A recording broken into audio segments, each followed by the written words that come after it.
there is a unique opportunity that has never presented itself the way it has over the last 2 decades to undermine their financial networks. A cash economy is food for that cancer. They believe that the Lebanese government should not pay back the $16.5 billion that it owes to the central bank. But if you do that, you're going to have inevitably, you're going to have banks that go bankrupt. Then the cash economy is going to stay very alive. Blood Money Media.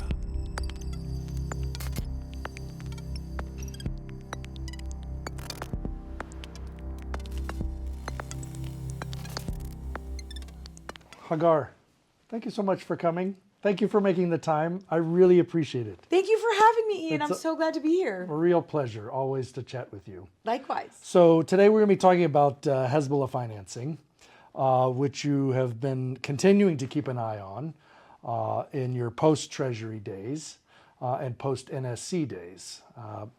And so why don't you walk us through what you're looking at in general right now, and then we can drill into some specifics. Sure. Well, it's been a fascinating trajectory. I mean, I've been working on these issues now for 20 years or so, in the government at first, like you mentioned, and now outside the government.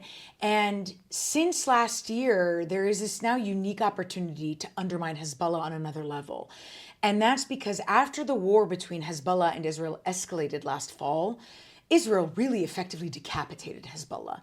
And if you remember, actually, one of their key operations in last fall when they escalated this war was that they targeted a nonprofit that was functioning as a money service business for Hezbollah, basically Bank of Hezbollah. It was called Al-Qard al-Hassan. And they actually bombed it, that with its money inside. It was a key part of their operations. So last fall, they decapitated Hezbollah, significantly weakened them, and there's been a ceasefire since November of 2024, and it has held, but Hezbollah has continued to show that it's doubling down. Like any terrorist organization, it's trying to find new ways to finance itself, new ways to arm itself, and so it's been interesting seeing how they've evolved, how they continue to fund themselves in the old ways, and also the new ways that they've discovered.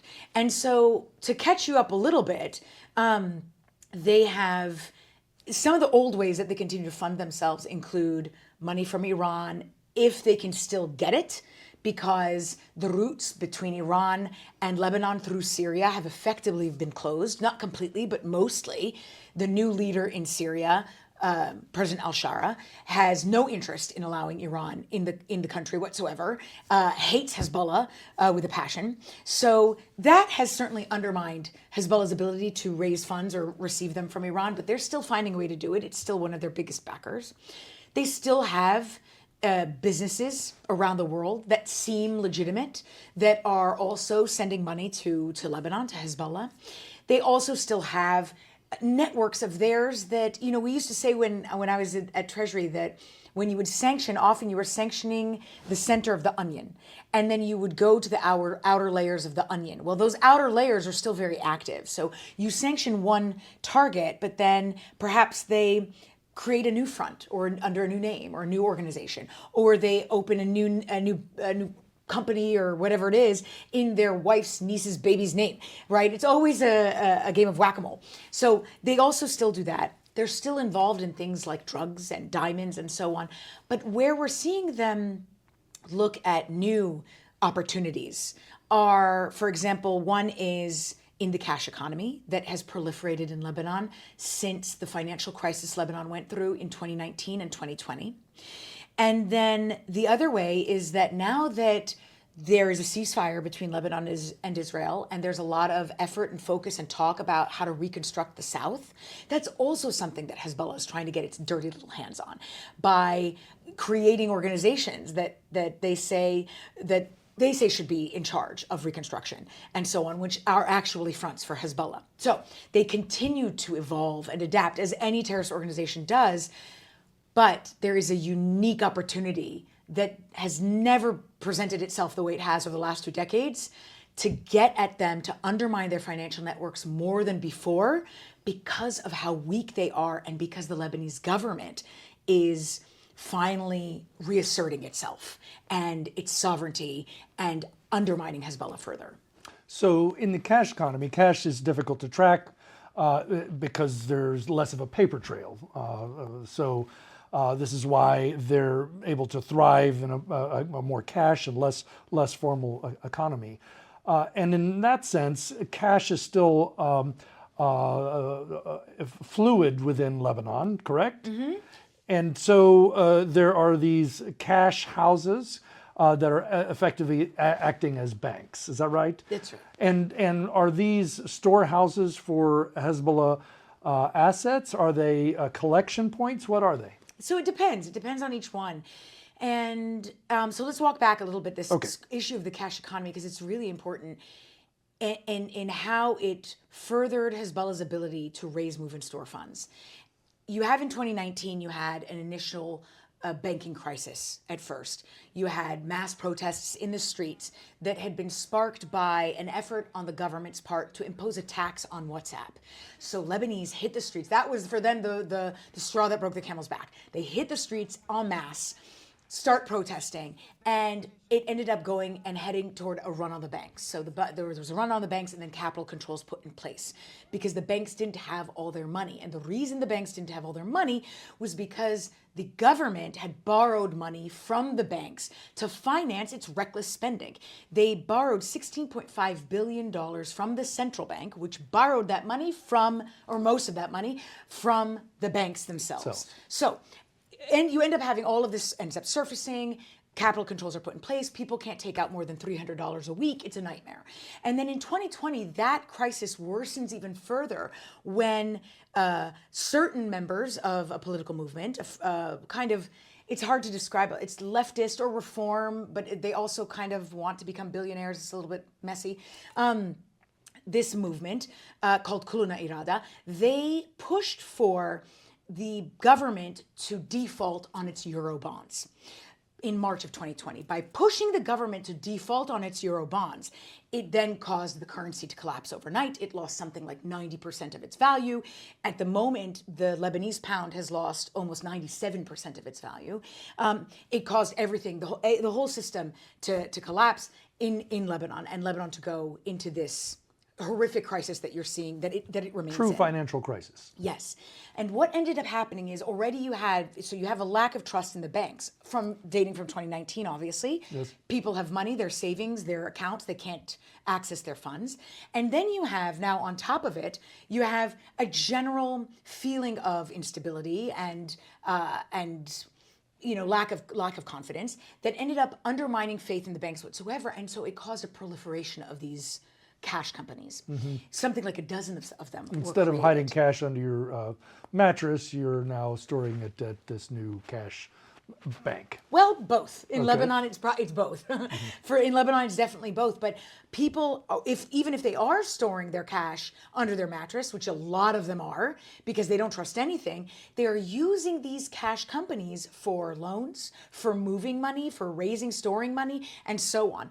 And some of those companies have been accused publicly of either being tied to Hezbollah individuals, being tied to sanctioned individuals, or in general, they don't face the same scrutiny and regulation that banks do in Lebanon. So they have, as it is, this.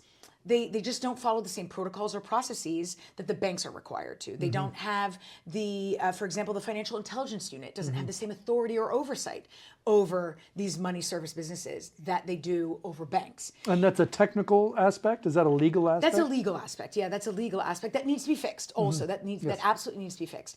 So you have that. You also had, for example, though, and I mentioned this organization called Al-Qard Al-Hassan.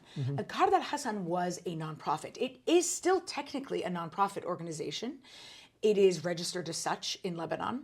And after the crisis, it started handing out microloans to people, which was a very effective way to raise money for Hezbollah. And that went directly to Hezbollah. In fact, while the banks in Lebanon were essentially shut down, you had this Bank of Hezbollah, as I call it, churning out dollars and making money hand over foot when the other banks couldn't, and when the real banks couldn't, or when other companies couldn't.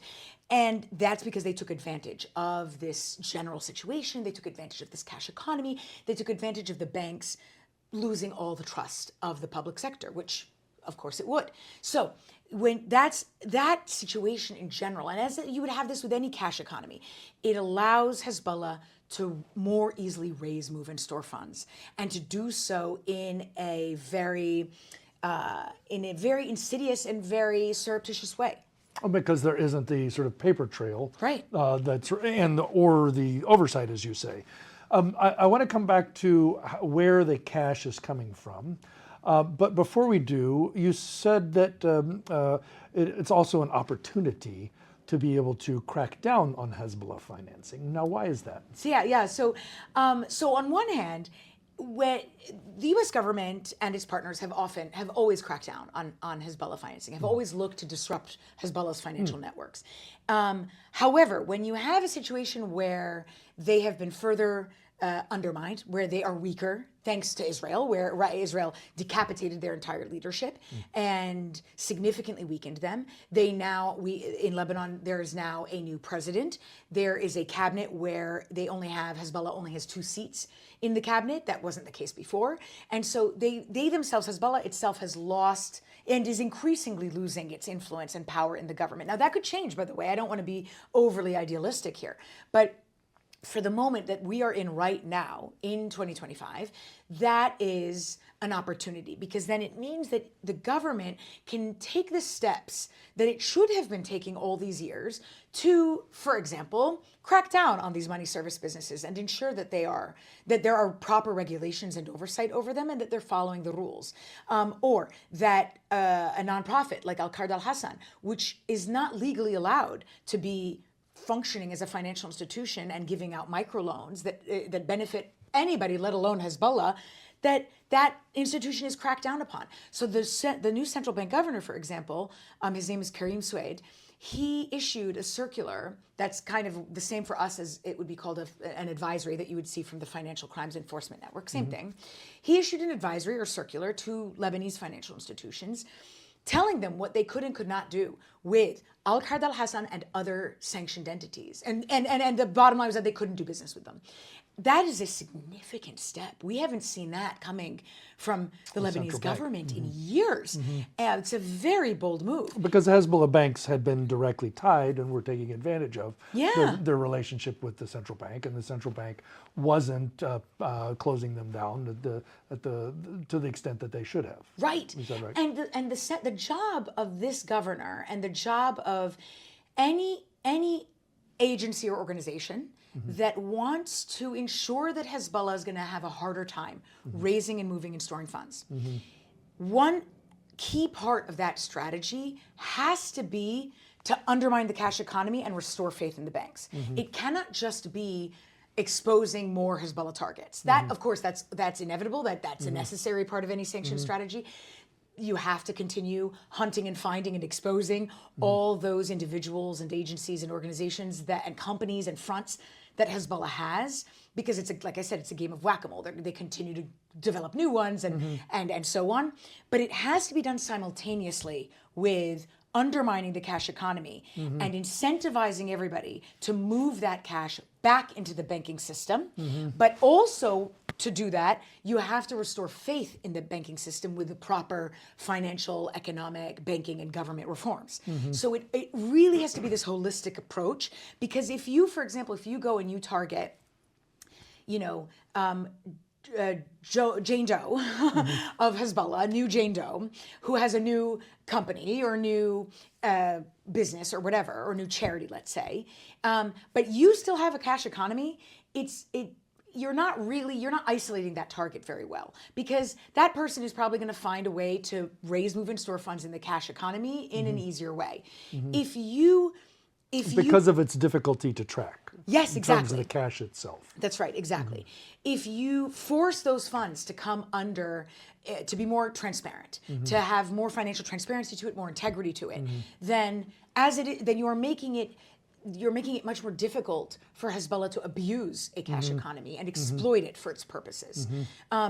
I'm not saying they couldn't in general, that they wouldn't find ways, but the goal is always to make it harder, costlier, and riskier for them to do that. And bring transparency and accountability structures in place. Is this something that FATF and the IMF are involved in helping, in terms of helping draft these regulations and oversight?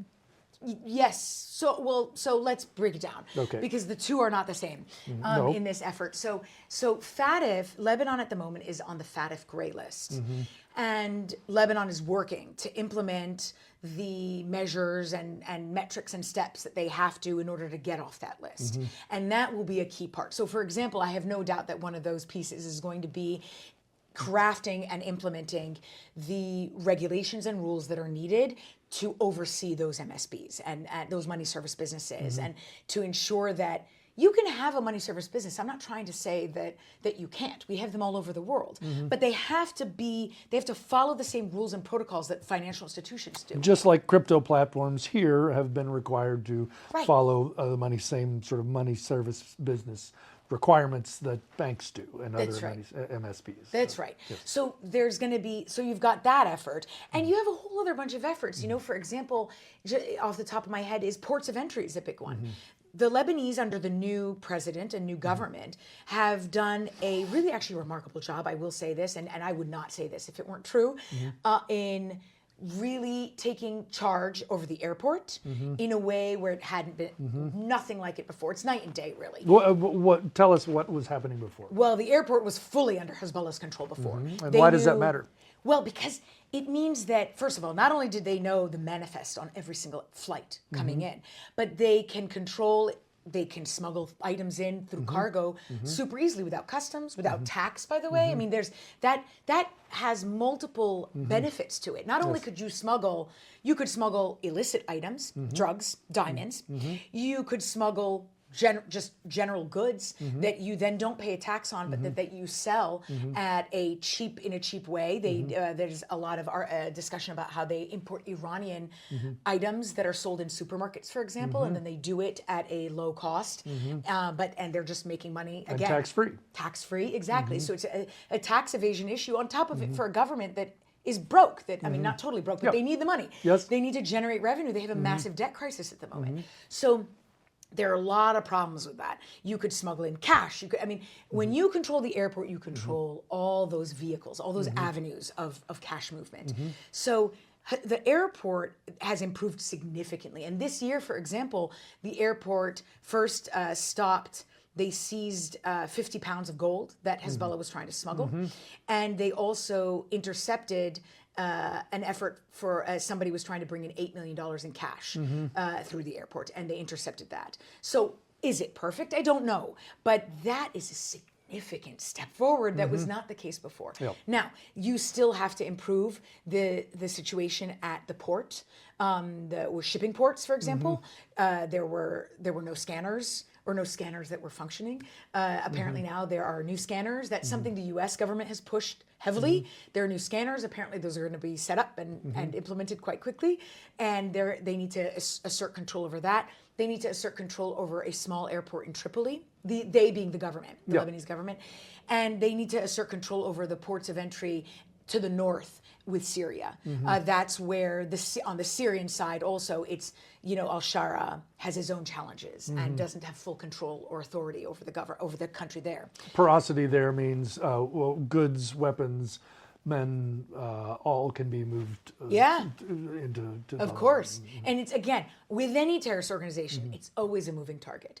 These guys double down. They don't just, surrender. And so now I mentioned this piece in part to underscore that theme of a holistic approach to counter illicit finance in Lebanon, but also that this is something else that falls under FATF's rubric, for example, is ensuring that your ports are secure, that they are following the protocols and preventing abuse by nefarious actors like Hezbollah or anybody else.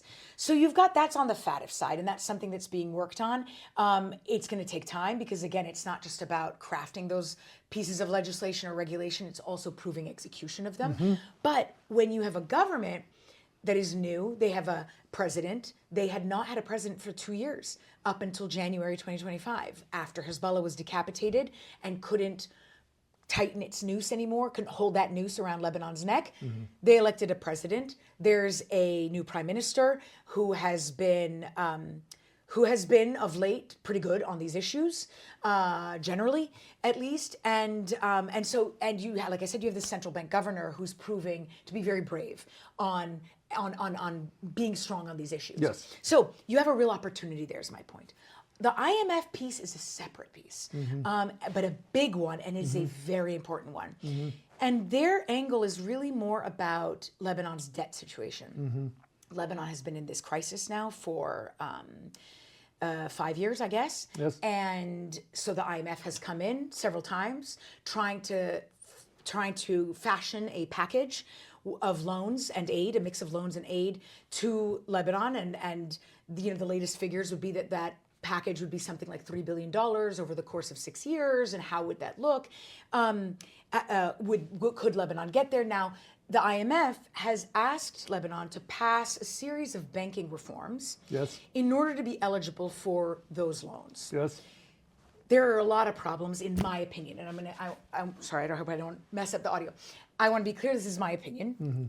There are a lot of problems, in my opinion, with the way they've approached it, because their approach has, number one, been to focus only on banking reform, which is a little bit silly because you're not getting at the root of the problem. And the root of the problem was the government's excessive spending and reckless spending. The government for years and years spent very horrifically, excessively, with no budget controls, no oversight. And that has been the problem, is the failure in accountability and transparency, and through the whole system of contracting. Yes, and use of funds. Yes, of course. I mean, if you have a government that is spending this way, no oversight, is deeply corrupt, by the way, on top of it, and then is not actually addressing also, by the way, infrastructural problems in Lebanon, like energy, electricity, water, I mean, things where, trash, where they're spending money and borrowing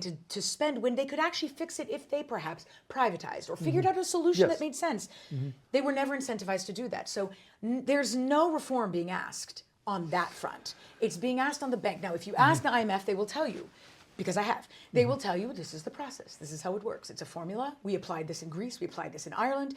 And this is the formula that we apply. And that's just how it works. The problem is it ignores the religious and political dynamics in Lebanon. The problem is, if you, number one, and as I mentioned, if you're only focusing on banking reform, then you're not actually getting at the root of the problem, which is that the government was spending excessively, needed to borrow mass amounts from the central bank and the country's banks, and then didn't pay any of it back. So you've got that problem in and of itself. But then you have the fact that if you do something like that, by the way, and now one of the things they're trying to do is the latest iteration of this plan from the IMF is that they believe that the Lebanese government should not pay back the $16.5 billion that it owes to the central bank. What happens if it doesn't do that? And the reason the IMF doesn't want them to do that is because it makes Lebanon a less risky entity to lend to, right? Because Lebanon, the state does have funds. They do have money. They do also have gold. But if they spend that in giving it back to the central bank, it makes them a riskier borrowee, if you will. So they don't want the state to do that. They want the banks and the central bank to bear that burden. But if you do that, you're going to have inevitably banks that go bankrupt, or you're going to have banks that decide to go bankrupt. Banks are the depositors, and the depositors are the people. That's right. So then you continue to undermine trust in the banks. If you continue to undermine trust in the banks with allowing them to go bankrupt or watching them make proactive decisions to go bankrupt, then the cash economy is going to stay very alive and is going to thrive only further. It just doesn't. It's not a plan, in my opinion, that is very forward-looking. And keeping Hezbollah funding, let's be clear, will mean that they are are able to produce and fund weapons and operations both against Israel and more broadly against a coalition like-minded allies. Is that correct? 100%. I mean, Hezbollah's one goal is to load a pointed gun, is to point a loaded gun at Israel. And we are only seeing them double down now. So now there's an effort to disarm Hezbollah. And I have a lot of hope for this effort. There are a lot of reasons I have hope for it, in part because you're seeing the Lebanese armed forces step up. There is, in the ceasefire deal that was agreed, it was agreed that Hezbollah would be disarmed south of the Litani River. And you have a mechanism that is governed, managed by the U.S. government that includes the Israeli military and the Lebanese military to oversee that disarmament. And it's working. It's been quite successful so far, I believe. The Lebanese cabinet has officially made a decision that Hezbollah will disarm, that the weapons will fall under the state, that the state will have a monopoly over the weapons in the country. Now, I'm not trying to pretend it's going to be easy. It's not going to be easy. All we see is an effort on Hezbollah's part to double down further, perhaps to move their operations to the north of the Litani River, or to start the ability to fabricate its own weapons rather than rely on shipment of weapons, because it is losing its ability to exploit the airport, because it's losing its Syria land bridge, right? So now we see, those of us following these issues closely, and a lot of analysts are seeing this ability or the effort of Hezbollah to double down and try and manufacture that capability north of the Litani, right? They're being cute or cheeky, I guess. That's not going to fly, by the way. Everybody knows this. Everyone is watching it. It's not going to fly. It's going to be difficult. But I say this to underscore that their goal of pointing a loaded gun at Israel remains intact. And it's not just that, but there's also for them this existential crisis. They answer to Tehran. That's their boss. Yes. That it's. That was my next question. Yeah. Are they not, when we talk about Hezbollah as a proxy for the regime in Tehran, why don't you elaborate on that? Help our viewers to really understand that they're not, how separate of an organization are they from Iran? They're not separate in any way, shape, or form. Yeah. If Iran says jump, their answer is how high. And I'm so glad you asked me this question, by the way, because it is a common misconception. And I hear this in Washington over and over again. And I heard it my entire time in government. I continue to hear it sometimes from even from government employees, where they'll say, but Hezbollah is part of the social fabric of Lebanon. And it makes me irate to hear that, because it actually reflects a lack of understanding of, by the way, of how things are in Lebanon, but also what Hezbollah really is, what its leadership is, where it comes from, and how part and parcel it is of the Iranian regime's goals and efforts. Yes. First of all, Hezbollah was created by the Iranian regime. We need to make that very clear. It was created in the early 1980s when Israel was in Lebanon. It was occupying during the civil war the south of Lebanon. Hezbollah was created by the Iranian regime to resist Israel. That's how it started. In 1983, you had the Marine barracks bombing, where Hezbollah attacked. We lost over 240 servicemen, one of the largest attacks on a group of U.S. servicemen all at once in our history, in our nation's history. And then from there, we've only seen the rise of Hezbollah. But it was created, make no mistake, by the Iranian regime to resist Israel and to push Iranian regime policy and a Shia expansionist policy in Lebanon, and to use Lebanon as a satellite, because Iran is on the other side of the region, right? Lebanon, unlike Iran, borders Israel. So for Iran, it was a massive opportunity. And all of this is when the regime came into place, right? Regime came into place in 1979. This was a big part of their effort. That's why it didn't exist before. So it's always been very close. And we know from intelligence, leaked by the Israelis, by the way. You can find, it's not my intelligence, but the Israelis said this at least. Yoav Gallant said this actually publicly, former Israeli defense minister, that they knew that when there were strikes, when Israel was pursuing its strikes against Iran and Hezbollah offered to strike back, Iran said no, the regime said no don't, because we might need you as a last resort. So don't use your resources at the moment. Well, They're like this, like this. So I actually have just finished reading one of Robert Baer's books. As a former CIA agent embedded very much in this, including in Beirut in the 80s, is talking about that the IJO, the Islamic Jihad organization, which is essentially an Iranian organization that under the Hezbollah or umbrella carrying out its terrorist activities. That there is no separation between the two; it's one and part and parcel. We're focusing about Hezbollah in Lebanon, but Iran and its Hezbollah agents are active globally, are they not? Yes, and I'm glad you mentioned that, because I was going to harp on it when you talked about their terrorist operations. Yes. And this is something that is not well understood, though very, very well documented. Matt Levitt, for example, has documented all their terrorist operations, their attempted operations around the world in countries like Thailand, Argentina, elsewhere around the world, where they've actually attempted, not successfully, to pursue. Sometimes successfully in Argentina. Well, yes, I guess a long time ago. That's right. Yes. But they have. But again, since then also, yes. where they've actually attempted, and actually, where there was. I don't want to mess this up, but it was something like 2 or 3 years ago. I covered it on my show, where they also were caught attempting to plan a terrorist attack in Argentina. And so, but to this day, you have people all over the world saying, like, oh, no, they're not a terrorist organization.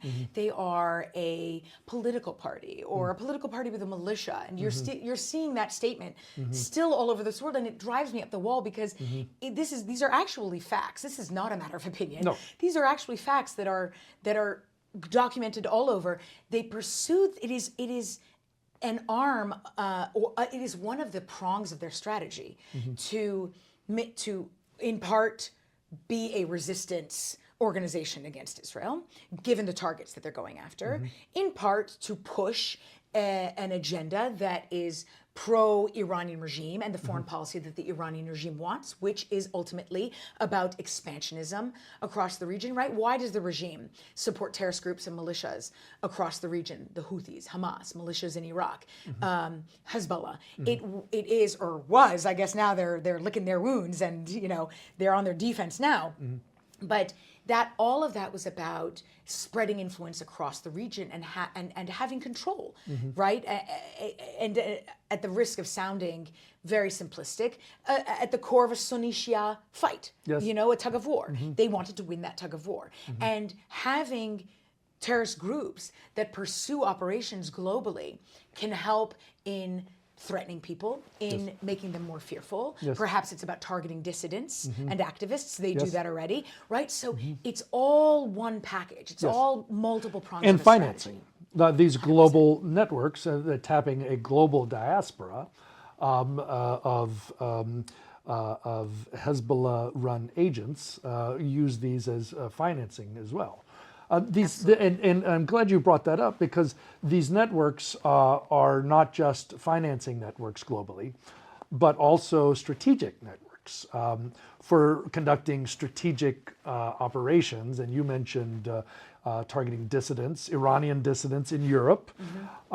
Here in the U.S., those networks represent some measure of homeland threat to sort of, surely that must go into the calculus when one is talking about engaging Iran, is there Hezbollah networks in the U.S. and in Western Hemisphere. Am I wrong about that? No, you're not wrong about that at So all. why don't you elaborate on that, if you can, to the extent you can. Sometimes, it's one of those things you feel like when you worked in government, you know too much. But listen,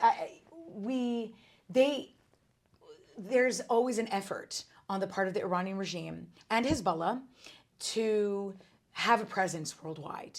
We know they have a presence worldwide. I don't, and again, I am not privy to any classified information. This is not classified, but we have seen individuals, cells, be targeted, exposed only in the last few years. Whether it's in the United States, in Germany, we've seen these individuals, cells, and so on pop up around the world. We know they exist. We know they are there. We know that this is part of their goal, of the goal of the Iranian regime, part of the goal of Hezbollah in general. The way I would look at it is that it's not just a terrorist organization, Hezbollah specifically. It is also an organized crime syndicate. And that's what adds this layer of having a global presence, making it that it's not just about pursuing terrorist attacks because they're looking to push a political, ideological, or religious goal. It's also about making that whole entity more wealthy and stronger and more powerful, because then, right, it's a cycle. Then that feeds their goals in general. So that's why they have, for example, they've got drug ties all over the world. That's why they were working in diamonds for a long time, still working in diamonds. They have a heavy presence in West Africa. Hezbollah has a very heavy presence in West Africa. That's all of that allows it to behave like an organized crime syndicate. And those operations are ongoing, and which is why it's critical to address the oversight and accountability of the financial system of Lebanon, because that is the entry point for the money and the arms and the movement of intelligence and operations against Israel, correct? Exactly, yeah. There's a lot of interest there. A lot of birds that would be killed with one stone if that stone targets Hezbollah's financial network successfully, right? Through the way that we talked about, right? Not just sanctions, but counter illicit finance measures and steps that would undermine the cash economy, restore faith and trust in the banks, also beef up their other measures, like the ports of entry and so on, right? All those things. If you do all that and you do it successfully, then the benefit is multiplied. From the U.S. standpoint, you have a national security interest there that Hezbollah not pose a security threat against Israel, our ally, right? But then you also have you also want to see the strength of the Lebanese state, and because if you have a stronger Lebanese state, then the whole region becomes more stable. Lebanon, albeit it is a dysfunctional democracy, is still a democracy, and so that's also a potential partner for the United States, right? It's a lot of benefits a lot of dominoes would fall in a good way, I guess, in a positive way is what I'm trying to say, if you target that financial network and you disrupt it as successfully as possible. You have a country that will move ahead, that will prosper again, will have the opportunity for investment. You have so a country that won't be so hamstrung, will continue functioning. It will also prevent Hezbollah from becoming stronger and rebuilding itself, rearming itself, posing a threat to Israel. And then when you have, by the way, efforts, and you're seeing this, by the way, from the Trump administration, the administration's been very clear that they want Lebanon included in the Abraham Accords, among other countries. And they've said that publicly. So how do you do that? You have to make the conditions in Lebanon ripe for peace. And in order to do that, you have to undermine Hezbollah's influence and operations in general and strengthen the state. And then if you go a layer deeper than that, you undermine Hezbollah's influence by targeting their financial networks, ensuring they don't have influence over government positions or processes, right? And then on the flip side, of course, on the state side, pursuing that reform I mentioned and working with the Lebanese military, right? Making sure that they're strong enough to control that land in the south, to carry out those disarmament operations. So going back to how Lebanon has been previously, it has been a hotbed of illicit finance, and that corruption throughout the whole financial system has facilitated political instability, not just in Lebanon and not just in that region, but all across the continent. Correct me if I'm wrong. And so then helping to strengthen Lebanon as having a financial system that has accountability and transparency then helps to stabilize all of those places where it had previously been helping to undermine. Yeah, I mean, and well, does that make sense? It does make sense. I don't want to make it seem like Beirut was the the center of all Middle Eastern No, illicit financial there are activity. others. Yeah, right, sure, exactly. There are others. Yes, we know exactly. the UAE has been, anytime I've looked at any sort of illicit operation, from China to North Korea to Zimbabwe or South America, there is almost inevitably a UAE operation. And oftentimes there has been a Lebanon operation. There's oftentimes a Turkey operation. Right. Now, the U.S. is also Yes. a hub I was just for gonna say. for illicit financial operations. Right. The thing we used to say at Treasury is the amount of risk exposure you have isn't always necessarily reflective of how bad you are. Right. Yep. You could be the U.S. faces the most risk, I believe, among the most Yes. risk in the world. But that doesn't mean that there aren't really good partners, No. right? Or that there aren't good opportunities for. And we yes. have systems in Yes. place to help to mitigate those risks. Yes, completely. And that's what we're trying to establish, is a system that helps to mitigate against the abuse of these systems, Mm-hmm. which then affects the regular Joe mom and pop in Lebanon, because they can't get the finance. They can't, if their whole system is corrupt, Mm-hmm. right? Then they're not going to get the health care, the infrastructure, they have a less future for their children and their grandchildren. But if sure. they are able to get that, then it sort of diffuses the sort of the political instability that helps to man Hezbollah in the first place. Absolutely. Imagine if you look at Hezbollah as a cancer, and I do. And I've heard, and a lot of people use that reference. It really is. A cash economy is food for that cancer, right? Or a system that is weak, that doesn't have the proper regulations, a banking sector that is undermined, that is where people don't have faith in that banking sector, so you don't have the cash isn't in a system that is transparent and where it can be held accountable and so on. It's food for it. You don't want that cancer to metastasize. You want to give the antidote, if that's the right word, to ensure that it doesn't. And so you want to take away any opportunity for that cancer to get worse. And if you have a cash economy, if you have a system that isn't strong, isn't beefed up, isn't regulated, then that's what's going to be. That's what you're going to have. That's why I say, by the way, that, and I've worked on Lebanon for a very long time, and why Your family is from? my family's Lebanese. My family is Lebanese. Yes, yeah, there's a point I'm very proud of. I'm born and raised in the United States. Both my parents are from Beirut, and by the way, mixed. My mom is Jewish, my dad is Christian, and I always say I'm a member of every tribe, and so it allows me to give me this perspective that where I see a lot of sides. You don't want that to happen, in part because of what you said is if you have a system like that that's weak and then allows Hezbollah to just grow further, that cancer to grow further, then it creates instability and broadens those networks across the region even further, even more. And we're talking about a time period where those networks, that axis of resistance, is crumbling before our eyes. And it's something that needs to be taken advantage of. And by the way, I think the administration is taking advantage of that. Yes. Right? You've had, in 1 year alone, Hezbollah was significantly decapitated. Bashar al-Assad fled like a coward to Moscow. Those two factors are really what allowed Lebanon to finally move forward, right? Hezbollah didn't have its boot on Lebanon's neck anymore. And they were able to elect a president. They were able to put certain officials in place who could actually carry forward policies that would restore Lebanon's sovereignty and decision-making ability, and not allow it to be taken advantage of by nefarious actors that just want to use the land to threaten Israel and invite war into the country. And threaten the central bank governor for putting in place Yes.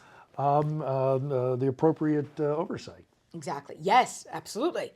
That's right. The weaker the more they're disarmed, that's why I harped on the disarmament a bit, the weaker they are in general, the more it prevents them also from feeling bold enough to issue threats like that or behave in a way where they are trying to take control of something or influence something. That's, it all works, it all has to work together. But like you said, it doesn't just stay in Lebanon, right? This isn't Vegas. What happens in Vegas stays in Vegas. This is not the case. In that region of the world in particular, we know that in Lebanon in particular, you had Hamas leaders who were there. You had IRGC leaders who were there. You have IRGC leaders who are there now. When Hezbollah was decapitated, some of the leadership that was replaced by IRGC commanders, right? Lebanon, they're trying. They have a long way to go. They are trying to reassert their control and authority. But it takes a lot when you're talking about going after a group like this. Here's one thought that I've been thinking about, and maybe this isn't the best place to raise it, but I've been curious. A lot of the narrative that is in this great propaganda war, right? And there is a propaganda war. One of the words that is often used is colonizing. Yeah. And I find it fascinating because when I look at what Iran is doing and what Iran does, it is in effect colonizing. When you have IRGC agents in Lebanon conducting the operations, it is conducting, in a sense, the very essence of the concept of trying to defend its colony. So is this? Am I missing something in this concept? No, you're not. In fact, you are sharing a message that I wish protesters across the U.S. would hear. It's funny you mention it that way. I've never heard it put that way with regards to Iran, but you are completely right. The definition of a colonizer, and I shared this with many. I do a lot of talks at universities and have talked about this extensively when students ask about Israel, and they mistakenly say that it's colonizer or colonizing or whatever. Then I explain to them, listen, this is the definition of a colonizer. A colonizer, the actual definition is when an outside power goes in somewhere and tries to exert power from the outside, exert power or control from the outside. And that is not the state of Israel. That makes literally no sense. That is absolutely the case with Iran. It's establishing these proxies across the region in the Middle East, actually sending people, like you said. We know that they had commanders across Syria, for example. That's what the Quds Force's entire operation is for foreign operations. 100%. 100%. And by the way, that's one of the reasons why when there was an Iran deal, the first deal, when there was a JCPOA under President Obama, a lot of us at Treasury who had worked, now listen, people who work at Treasury, we love our sanctions, okay? I'm not gonna lie to you. We don't like to let go of sanctions unless we're really sure that the goal is being met. And there was a lot of a lot of people were apprehensive at Treasury at the time during the deal, wondering if, we're letting go of so many of our sanctions. We were worried that, isn't it too much? We know what Iran is going to do with this ability to sell oil or this money, and there was a clash of views on this. There were some in the Obama administration who thought that if Iran could just get a taste of what it would be like to operate in the international financial system, you saw Secretary Kerry say this numerous times, for example, that they would behave, that they would have a taste of it, and that it would incentivize them to behave. And those of us sitting at Treasury who had worked on Iran forever were laughing. We were like, you don't know the Iranian regime then and their entire raison d'etre, because that makes no sense. And I remember actually Adam Zubin saying that publicly on the Hill in testimony, saying we can't be naive to this. We have to accept that there is a risk here that Iran with funds will end up trying to finance some of its nefarious behavior across the region, right? He was very honest about that, actually. So all this to say that this is, that's part of the IRGC's goal is, and always has been, to pursue that. There's no reason to think they're not going to try and double down, or when they're done licking their wounds after having their defenses taken out by Israel, why they wouldn't try to rebuild that capability. But And tap its network of financing through Hezbollah.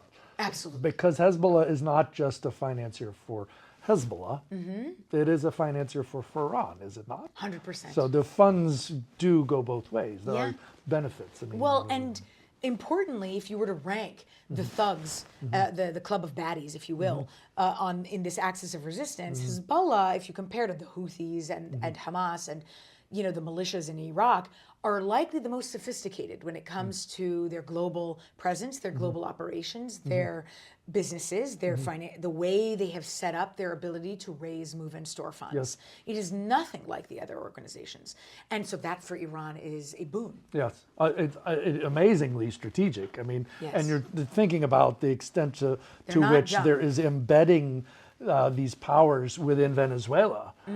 Within the regime itself, there are Hezbollah agents who have interacted with the highest level of government in terms of doing their narco trafficking and money laundering for their work with the Andean cartels and in throughout South America. I think we've seen their efforts to do that.